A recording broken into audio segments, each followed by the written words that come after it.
Hey you guys, it's Christina, and I have a special treat for you today because I'm sitting here with my newly found good friend, Jonom Colером. And John is surprisingly just like me, and we're here at the Woodstock Fruit Festival, and we discovered that we both have a similar passion for not only juicing, but also growing food. Many of you guys know that I run the nonprofit produce cooperative in Houston called Rawfully Organic. And John was very inspired by this because he also believes in cooperative communities.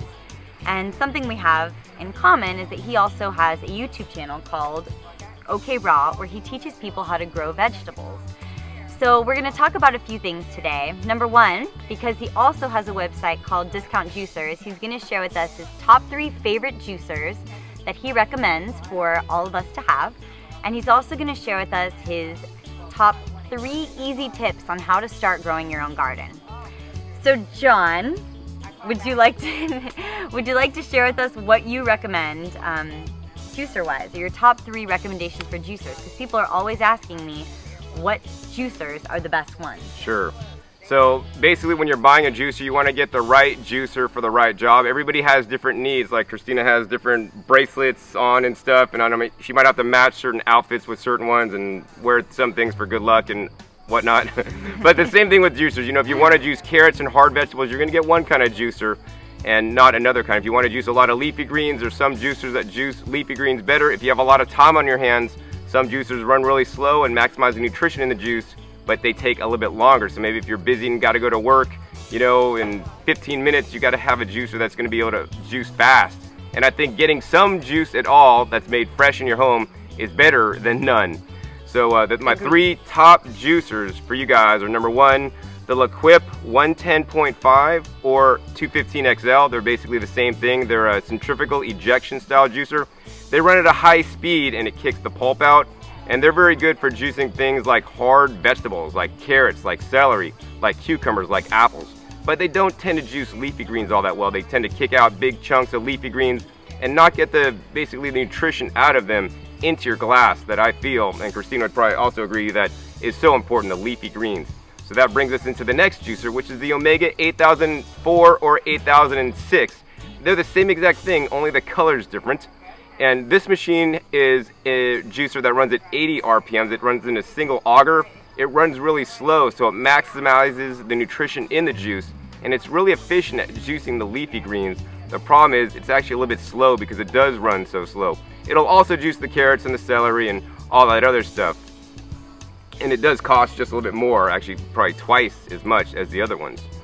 Finally, the one I like the most is the Omega Vert 330 HD or the Omega Vert 350 HD, which is identical to the one Christina uses. That's right. I have a Huron juicer, which you guys probably seen on my videos, but I love it because I feel like I get the maximum amount of juice for the least amount of waste. Like my pulp is always so dry with this juicer, and I love it. And I think that is a good way to know if you have a good juicer, is if your pulp is dry or not, right? Absolutely.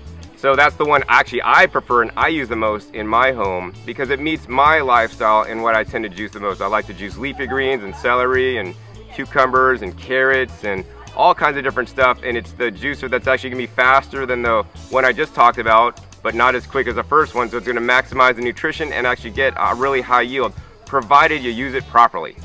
Awesome. So what is your favorite juice, or what is a juice that you would recommend for them to try if they're trying to get into juicing? So the juice that I recommend you guys to try is something that's really easy and simple and that you could throw together. You know, I could tell you that I've had those times where I've put everything but the kitchen sink in my juicer and made some juice that tasted real nasty, and literally I had to hold my nose to drink it, and we've all done that. And when you're getting organic produce and it costs a lot, you don't want to throw it away. So you want to just keep it simple, and my favorite juices contain under 5 ingredients, and some of those favorite ingredients I like to use are things like celery, cucumbers, apples, even things like romaine hearts, and finally I'll add something like leafy greens. You could also add something like ginger or even some lemon to give you a blast. Yep, that's what I call my lemon ginger blast. Or they could try my V8 juice or my Holy Grail, which Holy Grail only has 2 ingredients, just grapes and kale. It's that good and it's so easy. Okay, so moving on, what are 3 easy tips that people can take away from you on how to start growing their own garden? I want to encourage everybody to grow your own garden and be responsible for some of the food that actually you're eating, whether it's you know, herbs in your windowsill, in your kitchen, or growing some sprouts inside. And actually that'll be my first tip. Grow some sprouts. Sprouts are by far the easiest thing to grow. You literally just have to buy some seeds, whether they're alfalfa seeds or clover seeds. You literally soak them in water, drain off the water, and then you're just gonna rinse them a couple times a day, and before you know it, you're gonna have nice long sprouts. And sprouts in the store are like 2 ounces for like $2, but you could easily grow these for pennies. Cool. That's tip number 1. Tip number 2 is, if you're gonna start out gardening, start small and then grow big. Don't want to convert your whole yard at once. Start by, maybe having a 4-foot by 4-foot raised bed, which, yeah, not too big. And, work on that and be successful at that, and then expand and make your garden bigger every single year. So that's step number 2. Like it. The third step is, when you are planting out your garden for the first time, I highly encourage you guys to actually buy the plant starts. So go to your local nursery that will say little starts and buy those instead of starting your seeds.